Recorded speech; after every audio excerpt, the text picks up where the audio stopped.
So alauna, alas 2, walang alas 3. Ayun. Charging po tayo.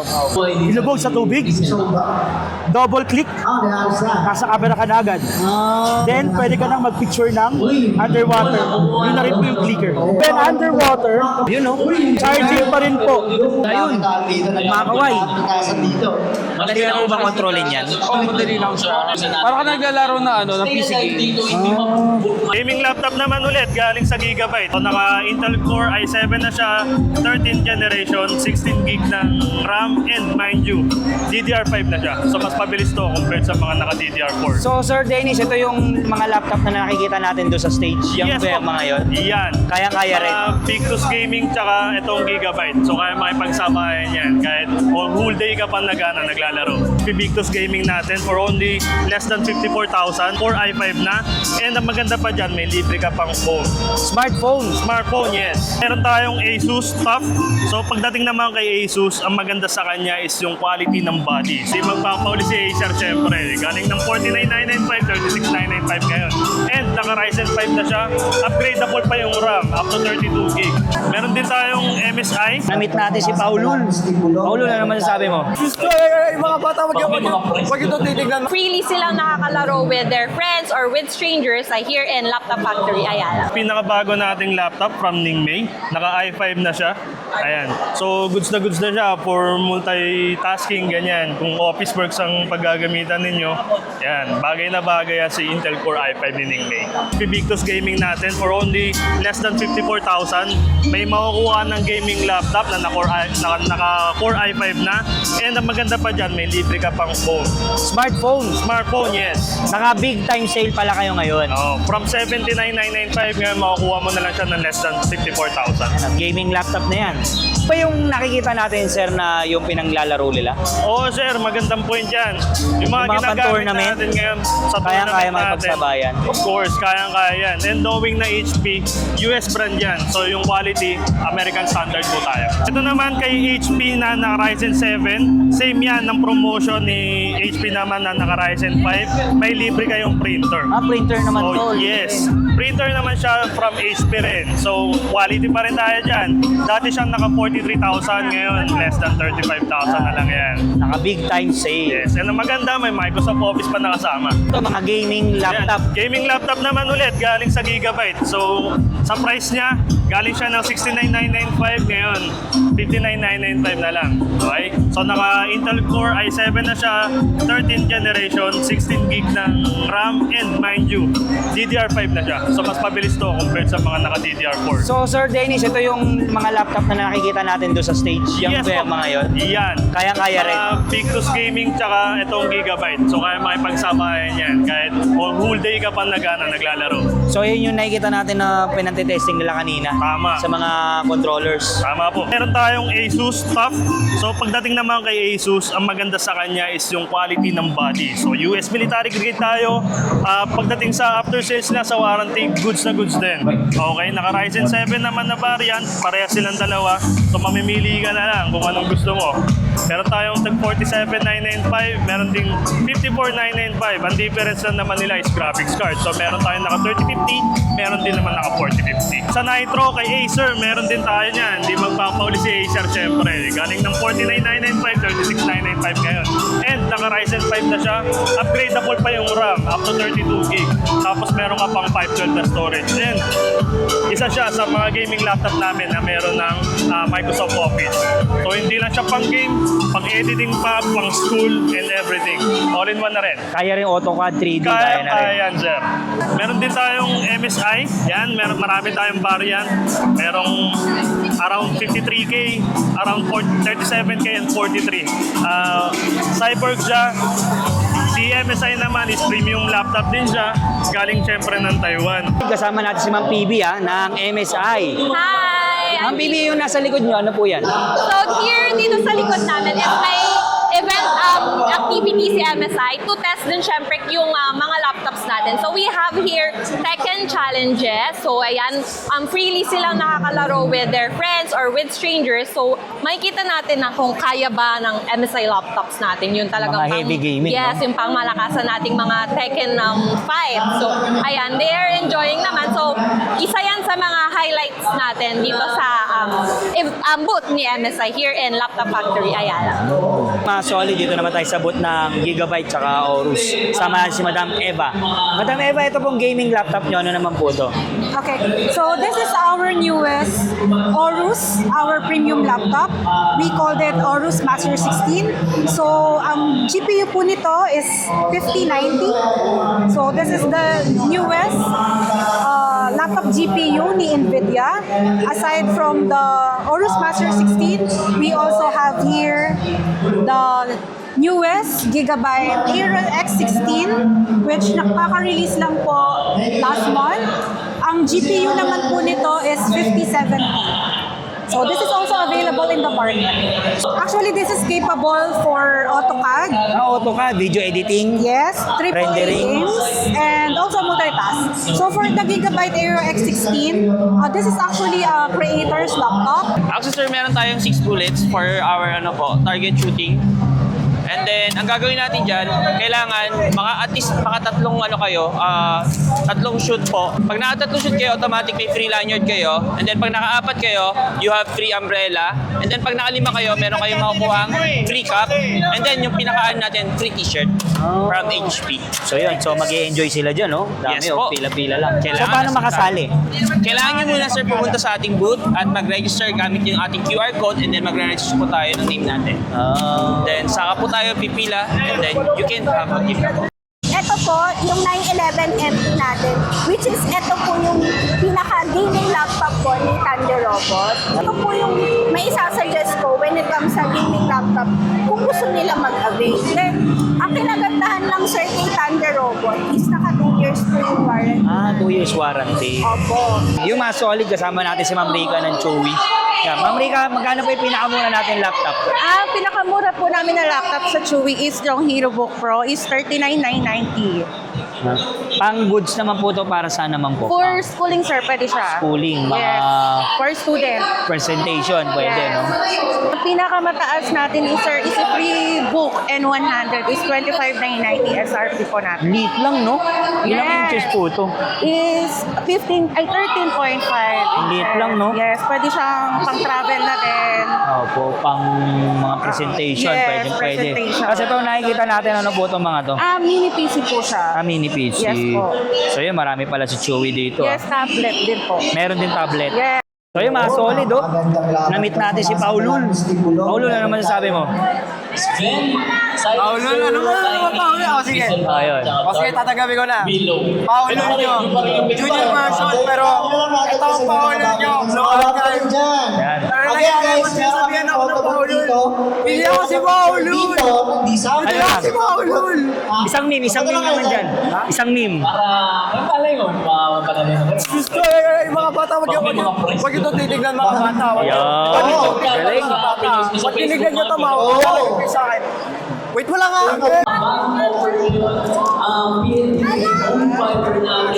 Sir Ben, ano po tawag dyan? Dynamic 1 po ni Tecno Dynamic 1. So nailabas na po ba sa market yan? Wala po po. Nawala. Sa ibang bansa pa lang po siya. So ano po ba nagagawa niyan? Usually ganyan, parang yung mayroon tayong greet, and then dab, shake hands, stretch. Parang aso rin. Parang aso din. Hindi rin naman yan. Gano'n po katagal? Siguro naglalast siya na up to 8 hours. 8 hours. Gawa rin ni Tecno. Galing, no? Tapos yung layo niya, gano'ng kalayo? Na yung hindi ko na matansya, pero kaya niyan dito mula hanggang doon sa escalator. So ano rin niya, may audio rin. Sasalita rin. Talagang moves lang talaga. Moves pa lang siya. Tecno Dynamic 1. Ayun, nagmakaway. Madali na po ba kontrolin yan? Oo, madali lang siya. Sabay mo lang siya pipindutin. Para ka naglalaro na ng PC game. Yun, tumatalon, sumasayaw. So, perfect pala yun sa mga kids. Oo. May kembot. Mga solid, kasama natin Sir Topper. Yung pinakabago nilang Camon 40 Pro 5G. So as of now po, nakikita po natin nagcha-charge po yung phone natin. So ngayon, maraming mga smartphone ngayon ang pwedeng ilubog sa tubig. But walang smartphone ang pwedeng i-charge under tubig or under sa tubig natin. So, papakita ko po sa inyo na nagcha-charge po. Nagcha-charge. So, ilulublog natin siya ngayon. At magcha-charge pa rin po siya underwater. Sige nga. Yes po. So, alauna, Alas 2. walang alas 3. Grabe, no? Dahil walang alas 3 po, tignan natin kung Working siya. nag-charge. Ayun. Charging po tayo. Next. Next challenge. Next challenge po. Visual sir. Even underwater, Yun, no? charging pa rin po ang tubig po natin. Ang tubig daw, ang ating smartphone. Nagcha-charge pa rin siya. Nagcha-charge pa rin po siya. Sinaksak natin sa tubig po. IP68, 69 kasi. Kaya pwede po siyang ilubog sa tubig. IP69 naman, ang difference po natin, pupulo yung tubig. Kaya. Kaya ko niya malulog. Next, may mga phones na pwedeng isang-merge sa tubig. So, sinang-merge mo lang sa tubig, wala pong problema. But the problem, maraming smartphone na kapag ginalaw mo sa tubig, nagkakaroon ng problema. Kasi nagkakaroon ng pressure. Yung ibang cellphone, pwede lang ilublob sa tubig. Sa akin po, pwede po lang langoy. Kasi magkaiba po yung lublob sa langoy. So sa atin po, pwede mo siyang igalaw-galaw sa tubig. Kung mapansin niyo yung ibang brand, dilulublob lang. Opo. Walang galaw-galaw. Eto, meron. Yes po. And yan, gumagana pa rin po yan. To make sure. And, nagcha-charge pa rin. Even after pag kinuha sa tubig.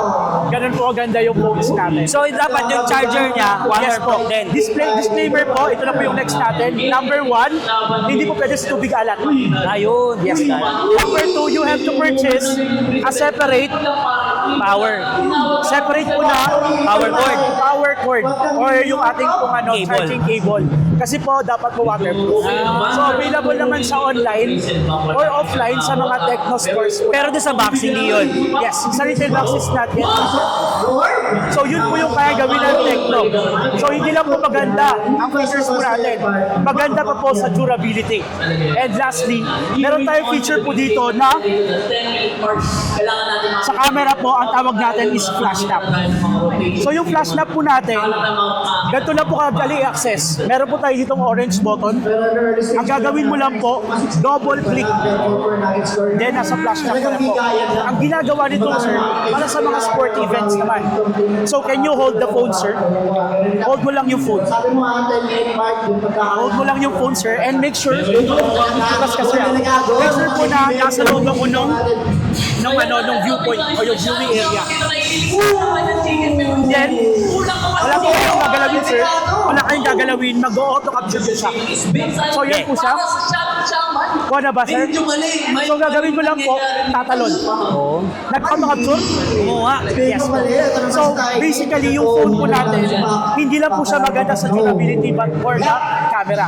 Imagine, kapag nasa nagbabasketball ka, nagte-tennis ka, or any sport events, pag may sudden movement, kukunan ng picture nito.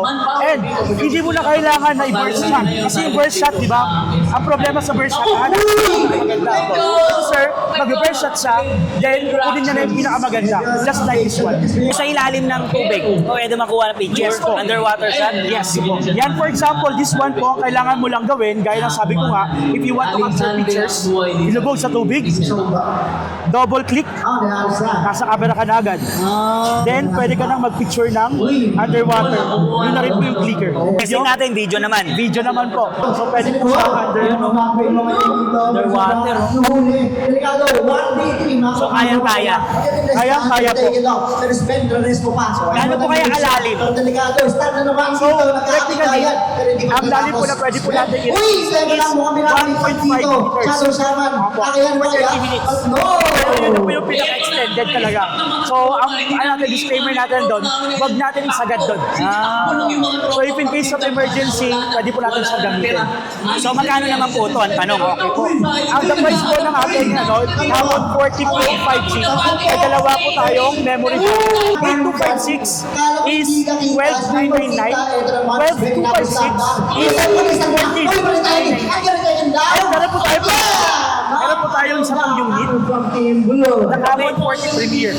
So sa kanya naman po is 21,999. Kung camera ang gusto mo, ito talaga.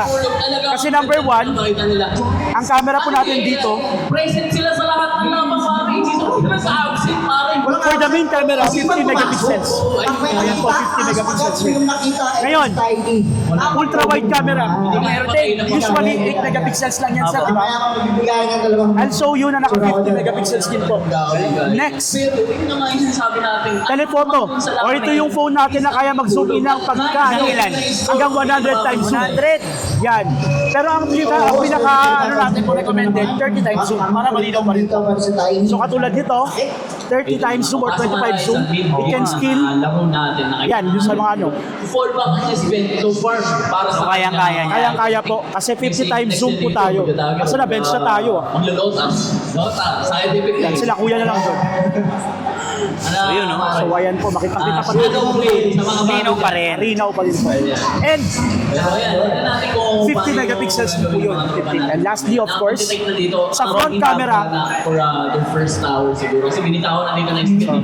front camera po natin is 50 megapixels. 50 rin. So lahat ng camera po natin, hindi natin dinaya. Kasi may mga phones na 200 megapixels triple camera.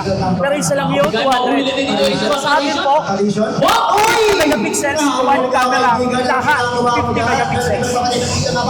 So ang price naman po natin dito is 21,999 for 12,256.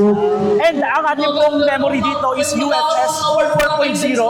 So yung memory na ginamit natin dito, same sa mga flagship. So, yun po yung mga kailangan natin lang na malaman dito sa mga phones po natin. Available po sa Tecno and of course, dito po sa laptop factory. So siyempre ako naman, titestingin ko naman. Sige sir, pwede po ilublo. Wala po So problema. mga solid, titesting natin ha. Yes po. Working siya, working. Working. Lulublogs ko. Yes sir, walang problema. Awan. Awan. Ato. Ato. Apay. Apay. Yun no? Di ba? Working pa rin. Yes po. Bagay na bagay pala to sa mga traveler. Yes. Sa mga big, tsaka sa mga rider. Ano po ang tatawag po natin dito is weatherproof. Weatherproof.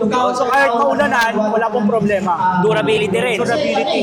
Pero sa ulan naman po, at least 30 minutes. Pag naka 30 minutes na, kailangan ng punasan. Working. Yes. Grabe ah. Walang halong daya. Wala pong halong daya. Yan. Sa charging naman, ako naman. Sige testing po, ko naman. sige po, sige po. Baka sabihin nila, may magic eh. May magic ka. Oo. May sarili akong kuryente. ganun. So paalala ni sir, is dapat may Meron po charger yung, niya. ano po, waterproof po yung ating charging cable. So yun, testing natin ha. To charge. So charging po talaga tayo. So nakita niyo po yan. Charging. Charging po talaga tayo. So ilublob po sa tubig. Lulublob natin habang naka-charge. Yes, wag lang yung power bank. Yung waterproof lang. So pakita natin sir ha. Yes po. So kahit naka-charge po yan. Open mo sir. Nagcha-charge po. Proven. Tatanggalin natin. Tanggalin mo sir. Yan. Working pa rin. Sa ilalim oh. Ultimate data niya, operation. Yun! Charging. Grabe! Ganun Matibay pa kalupit. sir. Matibay pa sir. Matibay. Matibay po. Ganun kalupit si Tecno ha. Yes po. First in the Philippines. Wala po kayang gawin yan. Yung iba, pag nag-charge, puputok yan for sure, sir. Ayun, Milo pa. Oh.